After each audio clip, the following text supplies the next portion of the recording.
श्रीराम जय जय राम। नमस्कार। आज दिनांक 3 फेब्रुवारी।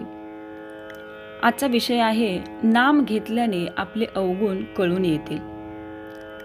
महाराज सांगतात, जगातली अनेक साधने जरी पाहिली तरी त्या सर्व साधनांची पहिली पायरी ही की मनुष्याला त्याचे अवगुण दिसू लागले।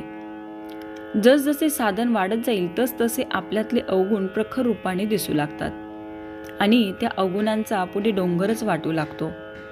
हे परमेश्वरा, इतक्या अवगुणांनी मी भरलेला असताना तुझे दर्शन व्हावे अशी मी कशी अपेक्षा करू? एवढ्या पर्वतप्राय अवगुणांच्या राशीतून मला तुझे दर्शन होईल हे कालयत्री तरी शक्य आहे का? असे वाटू लागते। साधन करण्यापूर्वी रागीट माणूस कधी त्या रागाची खंत बाळगत नाही, किंबहुना तो अवगुण आहे ही मुळी त्याला पटतच नाही। तो म्हणतो, व्यवहारात असा दरारा पाहिजेच, त्याशिवाय कसे चालेल? एक साधक मला म्हणाला की अलीकडे मला फार राग येऊ लागला आहे। वास्तविक तो राग आताच येऊ लागला असे नसून पूर्वीपासूनच त्याच्या जवळ होता, परंतु साधन करू लागल्यापासून त्याला जाणीव होऊ लागली आहे किंवा क्रोध वाईट आहे हे त्याला कळू लागले आहे, इतकेच। एक लग्नाचा मुलगा होता। त्याने बऱ्याच मुली पाहिल्या, पण एकही त्याच्या मनास येईना। त्याचे आई वडील कंटाळून त्याला म्हणाले, तुला मुलगी पसंत पडू दे, मग आम्ही पुढचे काय ते ठरवू। ते काही मुलगी पाहायला बरोबर जात नसत। त्या मुलाची मोठी बहीण होती, तीच त्याच्याबरोबर जात असे। एका ठिकाणाहून मुलगी पाहून आल्यावर मोठ्या बहिणीने त्याला विचारले, कशी वाटली रे तुला?